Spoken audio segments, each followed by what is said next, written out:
नाज़रीन, धमाका खेज खबर साबिक DGSI फैज हमीद की गिरफ्तारी की खबर तो आप सुन चुके होंगे। बेसिकली जो प्रेस रिलीज आई है उसके अंदर लिखा गया कि उनको फौजी तहवील में लिया गया है, लेकिन आम जुबान में लोग उनकी गिरफ्तारी कह रहे हैं क्योंकि ये बहुत बड़ा मामला है। इससे कबल कभी कोई इस तरह के इस लेवल के जर्नल जो हैं इस तरह गिरफ्तार नहीं हुए। बज़ाहिर तो ये एक जो सिटी हाउसिंग थी या क्या उसका नाम था, उसकी कंप्लेन आई थी और उस कंप्लेन के अंदर जो है वो चीज़ें ऐसी पाई गई हैं कि उनको हिरासत में लिया गया है। लेकिन उस प्रेस रिलीज के अंदर जो एक फिक्रा डाला गया है कि जब वो रिटायर्ड हो गए तब भी उन्होंने मिसकंडक्ट किया है और उन्होंने कुछ ऐसे काम किए हैं जिनकी वजह से जो है उनको हिरासत में भी लिया गया है। अब ये वो जुमला है जहां से सारी गेम जो है वो बदलने की कोशिश की जाएगी, जिसके ऊपर आपने देखा कि फैसल वाडा जो हैं वो भी बात कर रहे हैं। हम आगे चल के बताएंगे आपको हामिद मीर ने क्या कहा है, वो भी हम आपको बताएंगे। और मुस्लिम लीग नून वाले जो इस वक्त जो है बड़ी वो ढोल ढमक्के कर रहे हैं, उनकी भी असलियत आपको बताएंगे। सबसे पहले तो आपको याद होगा ख्वाजा आसिफ का रिसेंटली बयान आया था कि जी हमारी मुलाकात हुई साहब का जो बाजवा साहब थे उनके ससुर के घर में, और वहां पे फैज हमीद मौजूद थे, और फिर वो इमरान खान की गवर्नमेंट गिराने का मामला और वो सारा मामला। तो मुस्लिम लीग नून को तो खैर अपनी कही हुई बातों पर भी शर्म नहीं आती, तो हमें तो ये याद है, हम उनसे ज़रूर इसका पूछेंगे भी। और हम चाहते हैं कि जिन्होंने भी उनको जो है वो तहवील में लिया है वो इन बातों पर भी इंक्वायरी करें और देखें कि इसके साथ साथ जनरल बाजवा साहब जो थे उनके ऊपर जो ये इल्ज़ाम लगाया जा रहा है कि उनके ससुर के यहाँ मुलाकात हुई, उनका क्या किरदार है, क्या उनका भी कोई ऐसा मसला है। तो ये सारी चीज़ें जो हैं ये तो आने वाले वक्तों में सामने आएंगी। दूसरी तरफ फैसल वाडा जो हैं वो फरमा रहे हैं कि जनाब अब जब PTI लेट जाएगी, अब PTI का ये हो जाएगा, PTI का वो हो जाएगा। और उसके साथ साथ हामिद मीर साहब जो हैं उन्होंने भी 2-3 इंकशाफात किए हैं। एक तो उन्होंने ये कहा कि मुबैना तौर पर जनरल फैज हमीद जो हैं वो चंद सहाफ़ियों और सियासतदानों को मुरवाना चाहते थे, ये उन्होंने कहा, मैं नहीं कह रहा।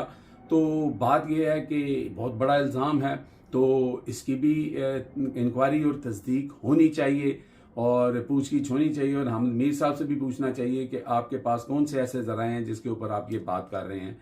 तो इसके साथ साथ हामिद मीर साहब ने इसको कहीं ना कहीं लिंक करने की कोशिश की है 9 मई के साथ भी, और वो जो जुमला इस्तेमाल किया गया कि रिटायरमेंट के बाद भी वो कुछ ऐसी एक्टिविटीज़ में रहे हैं, वो शायद इधर लिंक करने की कोशिश की जा रही है कि ये 9 मई के मामला जो हैं उसमें फैज़ हमीद का मुबैना तौर पर कोई ना कोई लेना देना है।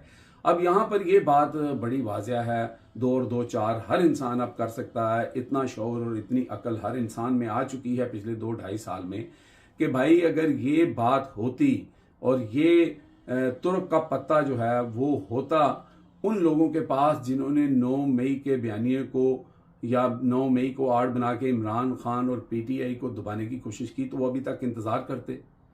वो तो इमरान खान और PTI का बैंड बजा देते।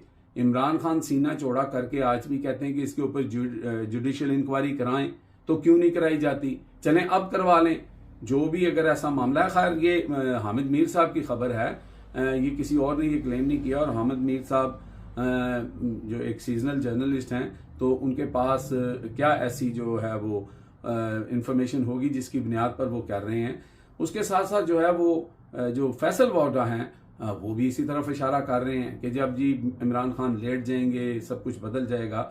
बरकैफ ये बहुत बड़ी खबर है, लेकिन इसकी एक गुड साइड भी है, इसकी एक शाइनिंग साइड भी नज़र आ रही है कि अगर जनरल फैज़ हमीद जो हैं वो किसी भी वजह से जो है वो उनका कोर्ट मार्शल हो सकता है या होना शुरू हो सकता है या उनको तहवील में लिया जा सकता है या गिरफ्तार किया जा सकता है, तो जो कुछ पिछले 2.5 साल में पाकिस्तान के अंदर हुआ है फिर उन लोगों को भी कटहरे में लाया जा सकता है। और ये एक गुड साइन है, जिसने जो गलत किया है वो चाहे इमरान खान हो, चाहे नवाज शरीफ हो, शहबाज शरीफ हो, या कोई जर्नल हो, या कोई जो है वो सहाफ़ी हो, सबका एहतसाब होना चाहिए। और खुदारा ये जितने भी इल्ज़ामात लग रहे हैं और ये जो 9 मई का जो भी बयानियाँ घड़ने की कोशिश की जा रही है, अब नून लीग इसके ऊपर उछले कूदेगी, तो ये जो भी इंक्वायरी होगी इसके जो भी सबूत होंगे, जो कोई टेक्स्ट मैसेज है, कोई रिकॉर्डिंग है, कुछ भी है, ये पब्लिक के सामने ज़रूर लाइएगा ताकि पब्लिक को जो है